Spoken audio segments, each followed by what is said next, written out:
Parizia tukaimeo tunizari nyukani ya tucheza ya majambele Ninure urugiruko rwanda Winure binamwe rutera wigeze Arababyeyi bateze neza ingwari zitatse z'uru Rwanda rwatubyaye Winure urubyiruko rw'u Rwanda Winure binamwe rutera wigeze Banza komeza imigo Perezida Kayibanda Murwanashyaka wa mbere Winure urubyiruko rw'u Rwanda Winure binamwe rutera wigeze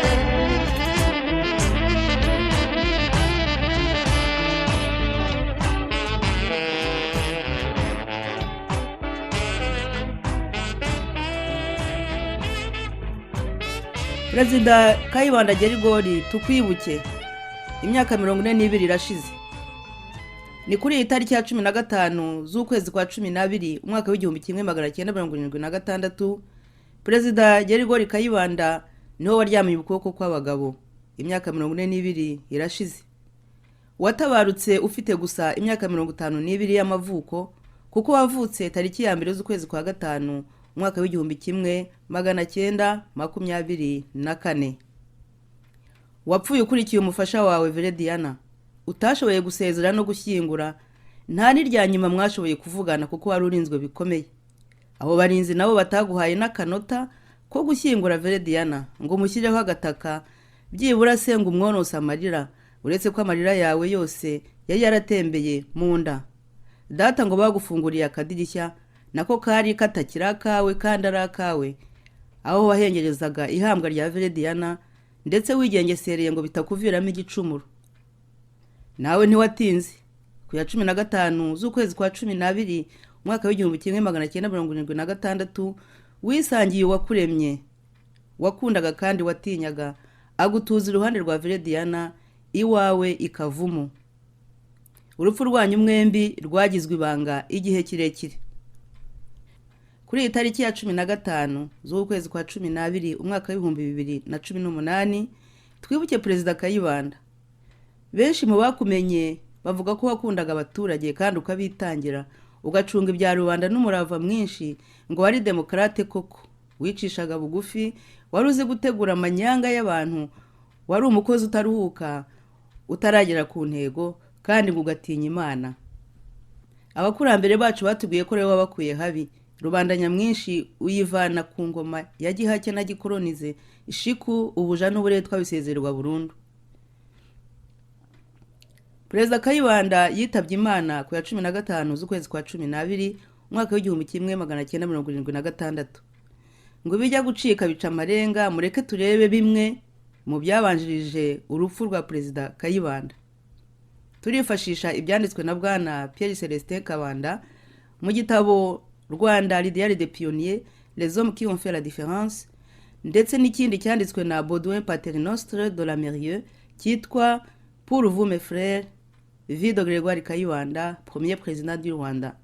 Iki gitabo kivuga ubuzima bwa Perezida Kayibanda, ngo kikaba cyaranditswe hashingiwe ahanini ku nyandiko Kayibanda yajyaga yandika akiri imfungwa. Tariki ya 1 z'ukwezi kwa 7 umwaka w'1973 umunsi w'ibirori byo kwizihiza isabukuru y'imyaka 11 u Rwanda rubonye ubwigenge, mu gihe Perezida Kayibanda yanima ageze ijambo ku banyarwanda, ibyuma birangurura amajwi ngo byarahagaze. Ubwo Perezida Kayibanda yasabye ko uwari ushinzwe Minisiteri y'Itumanaho ndetse n'umukuru wa Radio Rwanda baza kumwitaba bakamusobanurira uko byagenze. Ku itariki ya 4 z'ukwezi kwa 7 umwaka w'1973 General Habyarimana Juvenal wari ushinzwe umutekano w'igihugu nawe ngo yahamagaye kwa Perezida Kayibanda kugira ngo amusobanurire ibijyanye n'inzandiko bita tract zari zimaze igihe zisakazwa mu gihugu cyose zikoma ubutegetsi buriho aho zaba zituruka. Ngo General Habyarimana agezeyo yabonye abantu benshi bari kwa Kayibanda, ariko ngo yinjiye mu nzu akingurirwa na Kayibanda ubwe, ariko ngo ba bantu yari yabonye asanga bagiye kwisha mu gikoni. Mu gihe Perezida Kayibanda ngo ahagurutse aganye inyuma mu gikoni nawe, ngo ubwo General Habyarimana yaketse ko ari agaco gashobora kumugirira nabi, nuko ngo ahita asohoka bwangu, ahita yatsa imodoka aragenda. Ngo ageze iwe yahise ajya kuri Etat Major, ahamagaza abasirikare bakuru, ubwo bafata umugambi wo guhindura ubutegetsi. Bukeye bwaho ku ya 5 z'ukwezi kwa karindwi umwaka w'1973 niho itangazo ryitiriwe ubuyobozi bukuru bw'ingabo z'igihugu ryatambukaga kuri Radio Rwanda risobanura ko ubutegetsi bwa Kayibanda buvuyeho bwose bugasimburwa na Comité pour la paix et l'unité nationale, komite y'ubumwe n'amahoro iyobowe na General Major Habyarimana Juvenal. Muri iryo joro ryo ku ya 4 z'ukwezi kwa karindwi rishyiriraho 5 z'ukwezi kwa karindwi umwaka w'1973 niho Perezida Kayibanda yafashwe ajya gufungirwa muri Zari Rwerere muri komini Cyeru muri prefecture ya Ruhengeri. Kubera ko Perezida Kayibanda ataraza aho bamujyanye, yasabye umugore we Diana wari i Kigali gutaha mu rugo ikavumo ngo agumane n'abana. Ubwo n'abasirikare baraho ngo bamwizezaga rwose ko bari buherekeze Diana bakamugeza ikavumu nta nkomyi. Ariko madamu wa Kayibanda, madamu Diana yaranze, avuga ko agomba kumenya urwo bageneye umugabo we Kayibanda naho bamujyanye. Nibwo abasirikare bamwemereye guherekeza umugabo we Kayibanda, ajyana n'umwana muto Sylvia ngo wari ukiri kwibere. Ubwo Perezida Kayibanda abagejejwe mu Rwerere muri komine Cyeru. Ese aho ngaho yaramerewe ate? Perezida Kayibanda ngo yabaga wenyine mu kumba gato ka metero 50 kuri 15, nta ruhumekero, ari aho nta cyakora habe n'igitabo cyo gusoma, kandi mu buzima bwe bwose yarakundaga gusoma. Ngo yararinzwe bikomeye n'abasirikare bagera kuri 15. Perezida Kayibanda ngo mu byo yanditse ngo yavuze ko abo basirikare bari bazi uko byagenze, ngo bamwe bamugiriraga impuhwe n'ikinyabupfura, ariko ngo harimo n'abandi batari bamworoheye. Aho muri Rwerere kandi ngo nta kantu k'ibanga yashoboraga kugira, nta bwiherero, kuko buri gihe abamurindaga babaga baraho bamucunga. Ku itariki ya 4 z'ukwezi kwa kabiri umwaka w'1974 urukiko rwa gisirikare Cour martiale nibwo rwatangiye gucira imanza Kayibanda na bamwe mu bari mu butegetsi ku gihe cya Kayibanda nyine. Urwo rukiko rwakoreye mu mazu y'urukiko rwa mbere rw'Iremezo mu Ruhengeri, riyobowe na Major Ntibitura Bonaventure, asesera ari Komanda Theoneste Rizinde, naho umushinjacyaha ari Joseph Kavaruganda. Ikirego ngo cyari uko abaregwaga bose bacunze nabi igihugu. Abaregwaga bose ngo bajyaga kuburana bambaye imyenda y'umukara, baboheye mu bujana bw'amaboko menote. Tariki 26 z'ukwezi kwa gatandatu umwaka w'1974 Perezida Kayibanda yakatiwe urwo gupfa, urupfu, kwicwa. Yakatiwe n'urwo rukiko rwa gisirikare ndetse hamwe n'abandi 7 bari kumwe bakatirwa urupfu. Tariki ya 19 z'ukwezi kwa karindwi umwaka w'1974 Perezida Kayibanda akurirwaho igihano cyo gupfa, gisimburwa no gufungwa 0 ariyo burundu n'iteka rya Perezida nimero 141 akarongo 4 ryo kwa 19 z'ukwezi kwa karindwi umwaka w'1974. Tariki ya 11 z'ukwezi kwa 9 umwaka w'1974 Perezida Kayibanda yemerewe kujya gukomereza igifungo iwe ikavumu arinzwe, detention en résidence surveillée, ahasanga uwo bashakanye madamu Diana. Uyu mudamu we Diana ntibamaranye igihe, kuko ya 13 z'ukwezi kwa 10 umwaka w'1974 Diana yitabye Imana biturutse ku mibereho mibi no kutihanganira ko Kayibanda afashwe. Yahambwe mu rugo rwabo ikavumu. Musenyeri Gasabwoya ngo atanga absolution gusa kuko abashinzwe umutekano wa leta babujije ko akorerwa igitambo cya misa aho haba ari hose mu gihugu cyose. Na Perezida Kayibanda ngo yakurikiranye iyo mihango arebera mu idirishya kuko ngo atari yemerewe gusohoka mu nzu. Ubuzima bwa Perezida Kayibanda butangira kurushaho kuba bubi, arakena, aratindahara, yewe n'udufaranga twa buri kwezi ngo leta ya Habyarimana yari yaramugeneye 53,000 by'amafaranga y'u Rwanda ngo bya buri kwezi ntiyigeze abonaho n'urupfumuye kugeza apfuye. Kubaho kwe ngo yabikeshaga nyirabukwe nawe wari mu zabukuru, ngo wamumenyeraga inzu akanamumenyera urutoki n'imirima.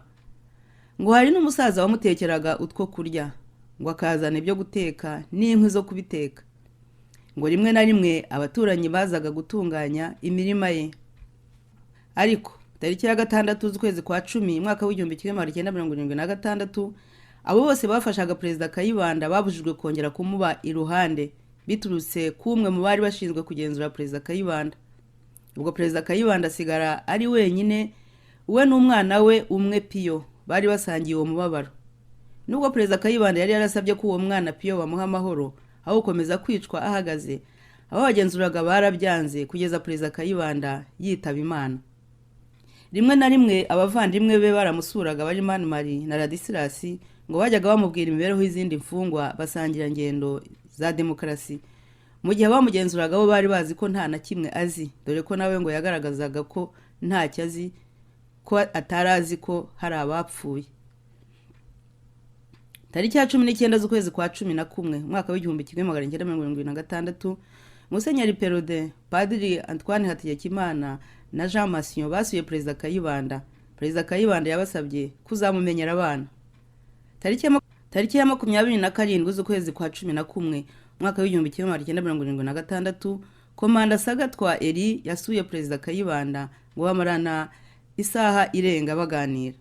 Tariki ya 2 z'ukwezi kwa 12 muri uwo mwaka w'1976 Komanda Sagatwa yagarutse gusura Perezida Kayibanda, ariko ngo bwari bwije.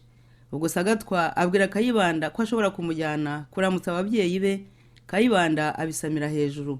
Ngo iminota myinshi bahamaze ni 20, igihe cyo kuramutsa ababyeyi be bari bakibaza niba ari Kayibanda babonye koko. Ubuzima bwa Kayibanda ngo bwarushijeho kuba bubi, ngo atangira kunanirwa kugira icyo ashyira mu nda. Tariki ya 12 z'ukwezi kwa 12 umwaka w'1976 Perezida Kayibanda ngo ntiyaragishobora kwandika neza nk'ubusanzwe, ndetse ngo ni nawo munsi wa nyuma yagize icyo yandika, ngo nabwo ku buryo bugoranye kubabonye inyandiko ze. Tariki ya 14 z'ukwezi kwa 12 mwaka w'1976 Perezida Kayibanda ngo yatatse ububare ku gihande cyerekeye umutima. Umwana we Piyo abimenyesha abasirikare bamucungaga, nabo basaba ibitaro by'i Kabgayi kohereza umuganga. Ngo umuganga hageze ngo yavuze ko Perezida Kayibanda afite akabazo mu nda kadateye ikibazo cyane, ariko ngo amwandikira imiti yaturutse muri farumasi y'i Kabgayi. Mu ijoro ryo kuri 14 z'ukwezi kwa 12 mwaka w'1976 Perezida Kayibanda yongera kugira ububabare bukabije, bwanamuviriyemo guhita yitaba Imana saa 10 za mu gitondo. Ubwo hari ku ya 15 z'ukwezi kwa 12 mwaka w'1976. Tariki ya 15 z'ukwezi kwa 12 mwaka w'1976 saa 10 za mu gitondo Perezida Kayibanda Gregoire aryamira ukuboko kw'abagabo yitaba Imana. Kuri iyo tariki ya 15 z'ukwezi kwa 12 umwaka w'1976 saa 9 n'igice Perezida Kayibanda yashyinguwe iwe iruhande rw'umufasha we Verediana nyuma y'igitambo cya misa cyayobowe na Musenyeri Perode, Aloys Bigirumwami, Yohani Batista Gahamanyi na Musenyeri Focas Nikugize ndetse na Padiri Massion. Ku ruhande rwa leta hari Komanda Sagatwa Eri wari umunyamabanga wihariye wa Perezida Habyarimana, Komanda Kanyandekwe n'abasirikare bashinzwe umutekano benshi. Ku ruhande rw'umuryango ngo hari abana be 6 n'abandi bavandimwe bo mu muryango.